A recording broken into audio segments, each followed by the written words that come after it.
Well, Nzinga, just a short while ago, we saw the leadership of the ANC Youth League, National Youth League task team just addressing members of the ANC Youth League outside here at Luthuli House, calling for calm, calling for restraint, and asking that rogue elements must not infiltrate this very peaceful march. Earlier on, like we had reported, there was an incident where DA members were chased by members of the ANC Youth League, but there was some sort of intervention there, avoiding violence. But just key takeaways from that address them, the ANC Youth League is saying that they're organizing a march to the ESCOM's headquarters in Sunninghill Megawatt Park on the 3rd of February. And of course, in the build up to that, they will be meeting young people and, just compiling a dossier to actually hand over to the ESCOM leadership as to what solutions ESCOM could actually implement to avert and to avoid this energy crisis. They further had said that hands off Minister Gwede Mantashe. They say that there's a concerted effort, to actually see him get out of his position. The ANC Youth League had said that they will be having a meeting with Minister Mantashe, and of course they are saying hands off Gwede Mantashe. Well, in the morning we've been camping outside Luthuli House since in the morning. We're interviewing various leaders, not only leaders, just ordinary people coming up with solutions for the energy crisis. We've also got leadership here of the ANC Youth League all the way from Limpopo, none other than Tony. So you came out here very early in the morning. You're one of the first Youth League members to be here. Could you label this as a successful march? Are you happy that there was no violence on your part? No, thanks very much. We are very happy as the ANC Youth League that there was no violence. Actually, we did not come here for any violence. Our main task is very clear: to defend the Luthuli House as a revolutionary house. We are here on one task to defend the Luthuli House, and also to make sure that we direct the racist DA properly where the offices of Megawatt are.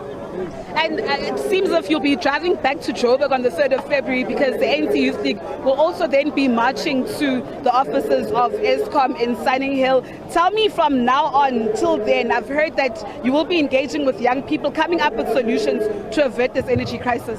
Yes, we are appealing to all young people, young engineers, to come up with ideas that we are going to make sure that we assist the ANC. But what we want to assure the society of this country is that the ANC Youth League will make sure that they assist the ANC with ideas to make sure that they turn around ESCOM. We are going to come here on the 3rd of February, march to Megawatt Park, where there are offices of ESCOM. And we are appealing to the leadership of the ANC, led by President Ramaphosa, to make sure that they release the raider. Actually, they must release him today, because we feel that March is very far, and we are going to make sure that as the ANC Youth League, we defend Comrade Gwede Mantashe, the national chair, with everything that we have, because we can see that the establishment is out now looking for his head. So we are going to make sure that as the ANC Youth League, we defend him. We are here with the people of the ANC, with the people of national chair Gwede Mantashe. Tony, what makes you so certain that when you hand over that memorandum or that dossier to the leadership of ESCOM, they will listen to you? Because your own party failed to listen to you as young people. 2 years ago, you've been calling for Minister Pravin Gordhan to step down, but nothing has happened.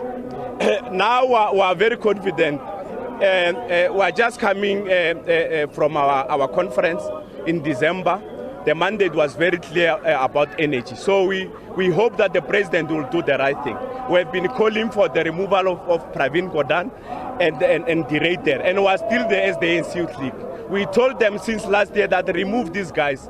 They are not capable of turning around ESCOM. So we are appealing to President Ramaphosa to make sure that even before reshufflement, he reshuffle Minister Gordhan and take ESCOM straight to energy, because we trust Gwede Mantashe that he have capacity to make sure that they fix ESCOM, because he has been saying that he have resolutions and ideas to make sure that he fix ESCOM. So we have trust in National Chair Gwede Mantashe.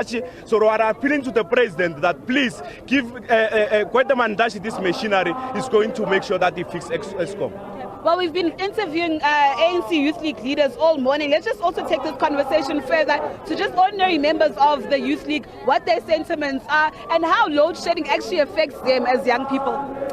Good evening, Natasha, and to viewers. Look, I think the issue of load shedding is a big issue, something that is unavoidable, and I think we've been consistent in terms of our position, in terms of the leadership, speeding up the process of dealing with these matters. But be that as it may, I think we must also indicate that the opposition party wants to use this as an election strategy. But we have been very clear that not at our expense and not at the expense of society at large, because this is a very critical issue. We are all affected by this very same matter, and we would want decisive leadership on the matter.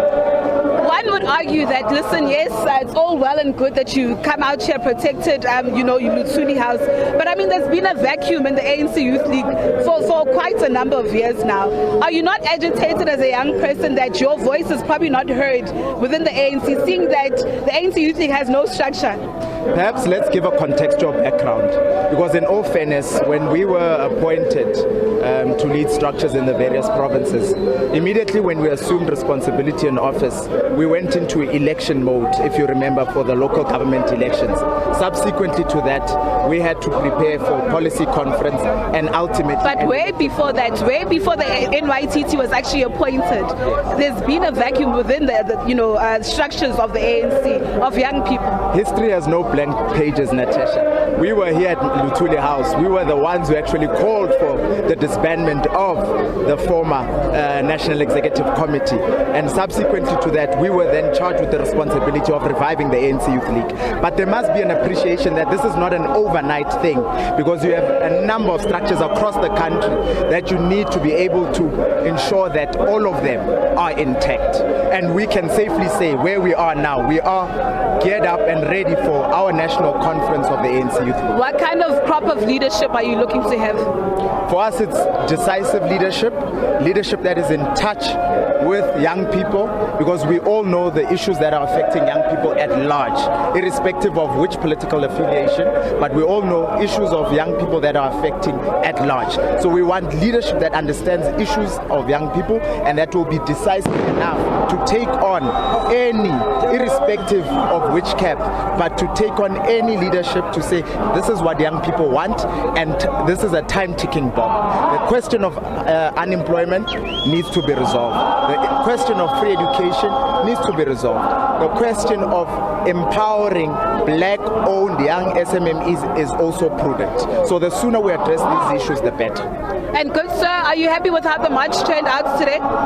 Very much happy, very much happy. I mean, the Youth League has outdone itself. I mean, who would have thought that given the short notice of all these things that has happened, we were going to survive to mobilize these numbers. I mean, the Youth League has no money, we are resourceless, yet volunteers of the Youth League again came out here in numbers. I mean, as far as Nelly Spirit in Mpumalanga, and as far as Vembe in Limpopo, and some from Northwest and Free State are also here joining us here to protect this house against any ill intentions from the DA. Have you seen any ill intentions today? Any? Ill intentions from the opposition? There was an attempt, but of course... what was that attempt? There was an attempt to disrupt us when we were protecting this house. I mean, as you had seen earlier, they attempted to pass by here, whereas the Section 4 granted for them was not passing in this street, but yet they came here intending to pass by here into Gandhi Square. But fortunately, soldiers are here in numbers to defend this house. Then how will you ensure South Africans that when, members of the DA have already dispersed, when you disperse, there will be no acts of violence, meted out by members of the Youth League? No, they won't.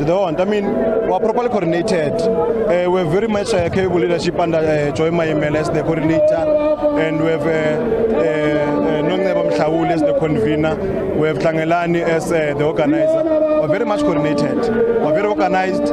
anything that we do is guided. So there won't be any breakout of violence, I mean, in communities and what's there. We're going to remain focused and guided, of course. Well, those are members of the ANC Youth League, not only leaders of the ANC Youth League, like we spoke to Tony, who hails all the way from Limpopo, but just ordinary Youth League members raising their frustrations around the crisis, the energy crisis in the country, and hopefully they hope that by the 3rd of February they would have compiled that dossier, that document that they will be handing over to the leadership of ESCOM. They've implored young people, black professionals, or actually professionals from all boards of society to come together, and formulate plans as to how this energy crisis could actually be fixed. They also spoke about the upcoming national conference of the Youth League, which has been a long time coming, saying that by March they're optimistic that this will be held finally, and of course a new leadership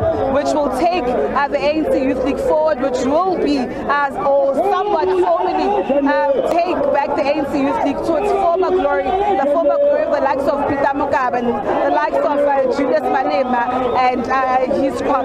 So with that said, it's back to you.